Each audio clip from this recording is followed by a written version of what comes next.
Hello, my loves. Prior to like this year, as in 2025, I was not an audiobook person. In fact, I did not understand how people could listen to audiobooks because my concentration was just not there for them. I couldn't focus. I couldn't retain the information. I would have to keep re-listening to things. I just couldn't do it. However, after a lot of trial and error, I am firmly converted and have fully become an audiobook girl. In fact, I feel kind of lost now when I don't have an audiobook version of the book I'm currently reading. Being able to listen to audiobooks has pretty much doubled the amount that I have read so far this year in comparison to last year. I'm aware though, as someone who really struggled with audiobooks before and through just talking to other people in my life, that it can be quite hard to get into audiobooks, and a lot of people sort of struggle with the same things that I did. If you're like pre-2025 Nikki and you're wanting to become an audiobook fiend, I have some information, some tips that I'm hoping will be helpful to get you more into them and get you started with listening to them more. So firstly, the basics. Where to find audiobooks? The most obvious choice, I would say, to begin with, if you don't want any kind of subscriptions or anything,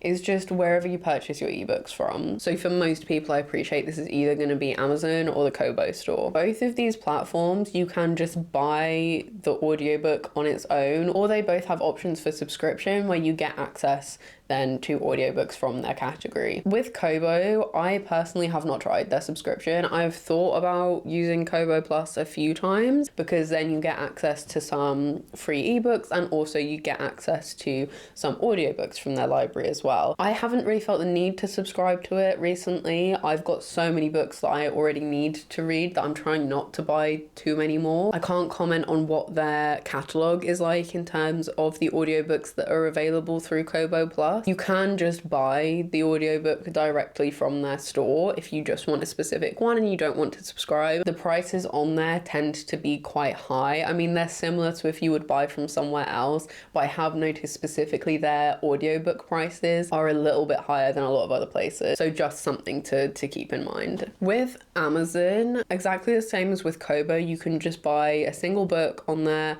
as an audiobook, even if you're not subscribed to their Audible platform. I'm not entirely sure if this is the same on Kobo, actually. I haven't checked, so let me know. But when you subscribe to Audible through Amazon, ebook prices actually then get reduced. So if you're not a member of Audible, you would just pay the standard price, which is probably comparable to how much they'd be on the Kobo store, for example. If you're a Audible subscriber, you get a credit every month to spend on whatever book you want, and also then all of the books in their catalogue are significantly cheaper, and also you get access to their Plus catalogue, which you can then just access at any time. I am currently subscribed to Audible and I have used them a lot in the past, and that I think that is mainly just because they are what I became familiar with. I don't love the 1 credit a month system, honestly, because you spend it very quickly. However, I suppose then the other books being at a significantly lower price if you are a subscriber is nice. Their Plus catalogue is okay. There have been a few books that I've listened to on there, some popular TikTok books, some fantasy, a lot of T. Kingfisher's book are on Audible Plus actually, which I do quite appreciate. Practically most of like big classics, there is an Audible version that is included in the Plus catalogue on there, so that's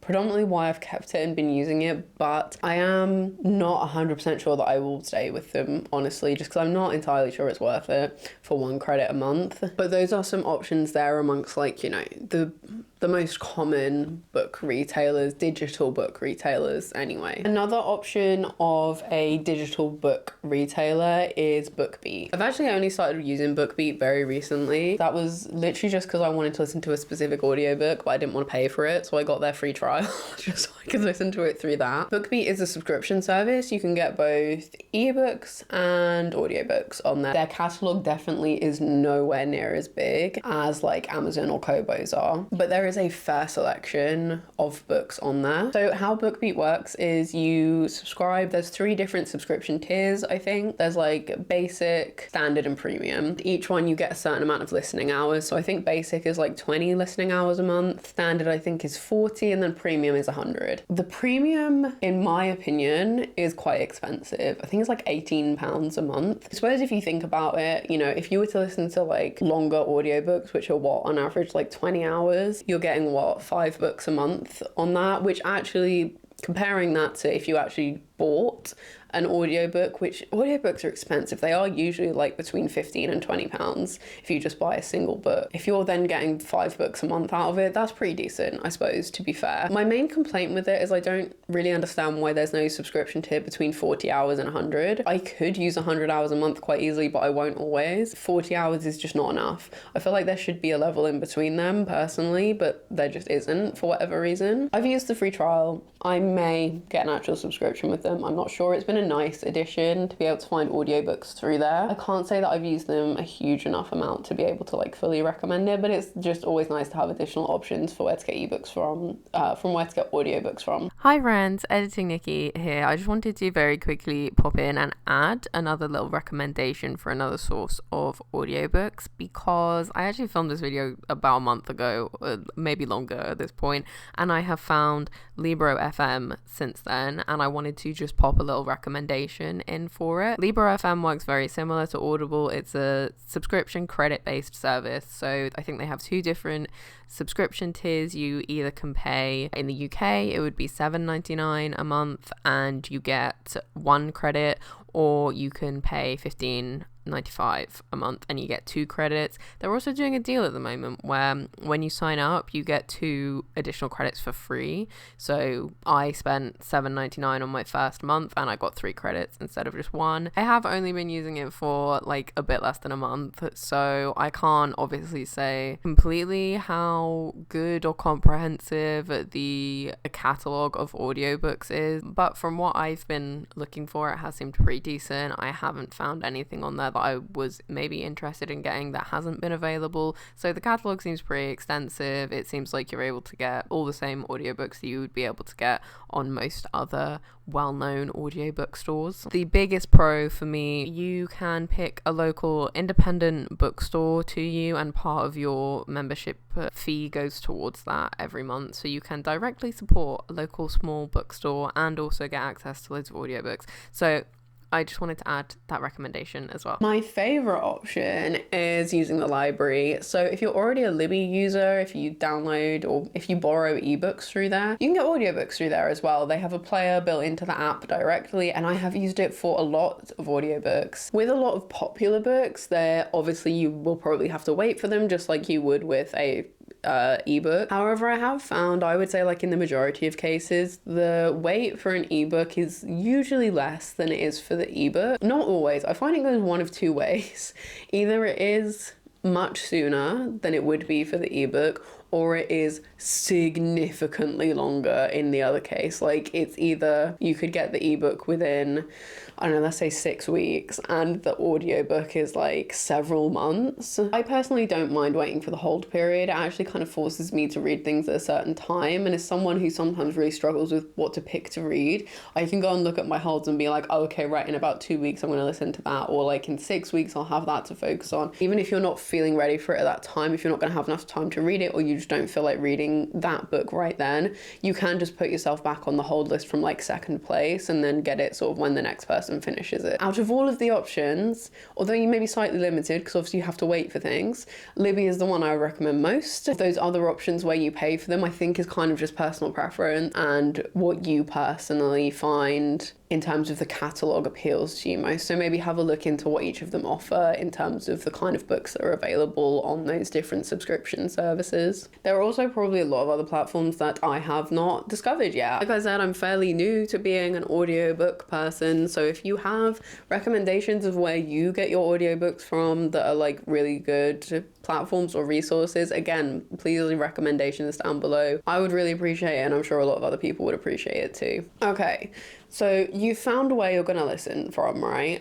Now, how to select an audiobook that's actually gonna capture your attention and keep you entertained. Firstly, I would always recommend making use of the sample section. Pretty much all platforms that you can get audiobooks on will have the option of sampling the book first, so you can listen to the narrator to see if that's going to work for you, because some narrators are better than others. That's something you learn. Some of them you just really capture your attention, keep you really interested. They're able to do voice as well. Others you just find irritating or just don't work for you, and that's fine. I appreciate with some books, like for example classics, there's usually going to be multiple different narrators who have done multiple different versions, so you can kind of select which one works best for you. With a lot of other books there probably isn't going to be a lot of option, so if from the sample you feel like that's not going to work for you, that might just not be the audiobook for you. It might be better to read that with your eyes rather than listen to it. Then I would also recommend like maybe thinking about the genre itself. If your problem is similar to myself, where it was like concentration or information retention issues, probably picking like, I don't know, Crime and Punishment is not going to be the best first one for you to listen to. I started with a lot of like fantasy. I've listened to pretty much every single book that Bob Mortimer has written in the audiobook version, mainly because he narrates it himself, so it keeps me entertained because he's wonderful. But light-hearted things like that as well, or again, like if it's got an engaging narrator,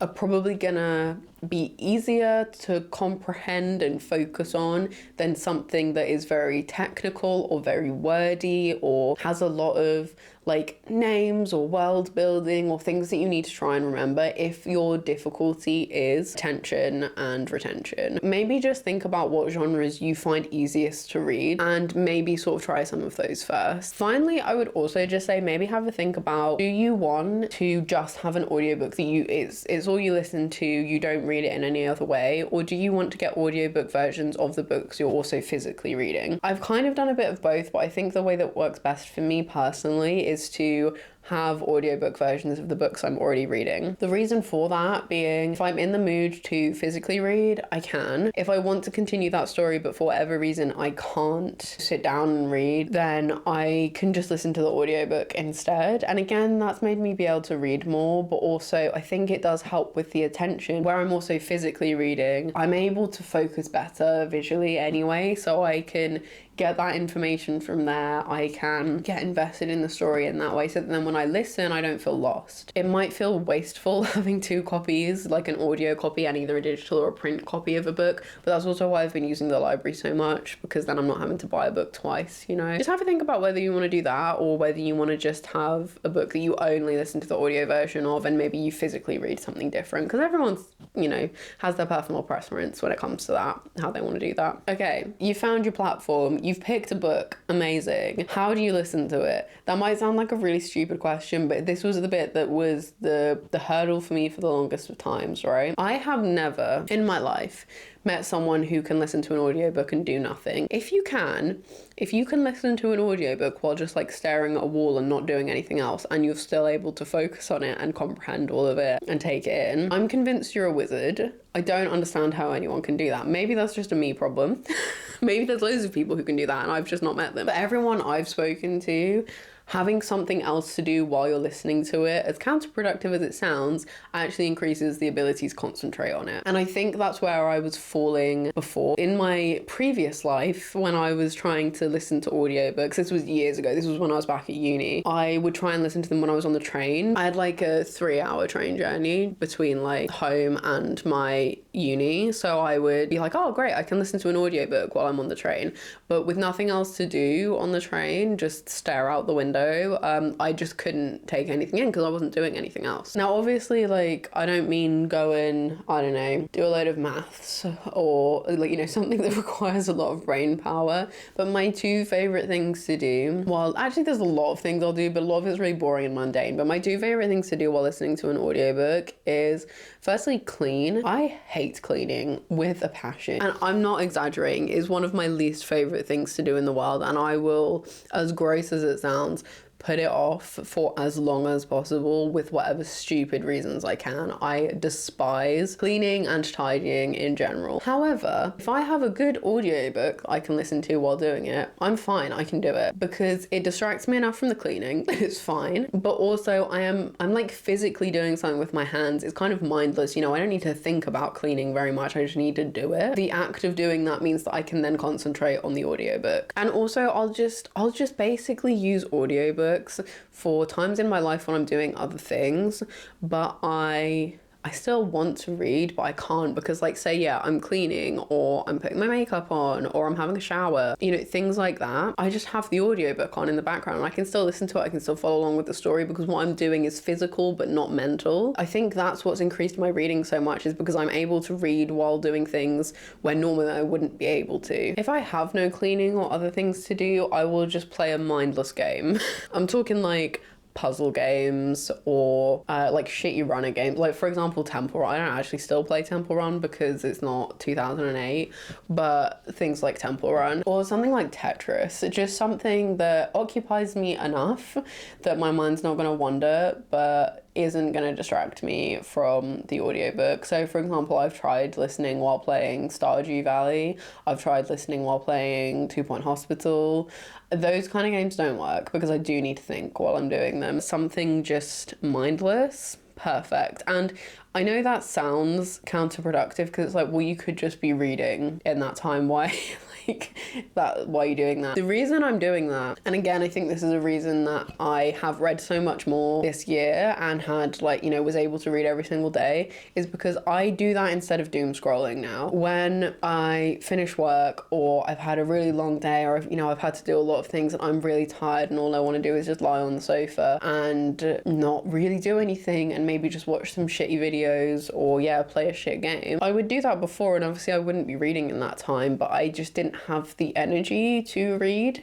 I didn't feel like I had the energy to read. I probably could if I'd forced myself, but it felt like too much of an effort, so I didn't. An audiobook feels like a lot less effort to me anyway, so I can listen to that while doing something like that. I'm resting, but I'm still doing something I enjoy. I'm still getting the hobby and, you know, getting the story, but it doesn't feel like so much of an effort, so therefore I can read every day because I'm doing that instead of putting off actually reading my book because I'm too tired to do it, you know? All in all, that is much better than just sitting and doing nothing, and it's been a very positive change for me. And I think if you can find things like that that help you concentrate and able to just like fit the audiobook into your daily life, then it does become a lot easier to concentrate on them. I don't really know what else there is I can say that I did that made me more able to focus on audiobooks, but I think part of it is just getting into the routine of it, finding what works for you, finding books that work for you, seeing how it can fit into your daily life. I mean, I hope you're able to. I hope that you listen to loads of good audiobooks, that you become an absolute audiobook fiend like I have, to help you hit your goals, read more and enjoy more. Please do, if you're already an audiobook fiend, drop recommendations for your favorite narrations or adaptations of audiobooks down below because I am always looking for more and I'm sure other people are too. But that is all from me for today, so I hope wherever you are, you're having a wonderful day and I will see you guys soon. Bye.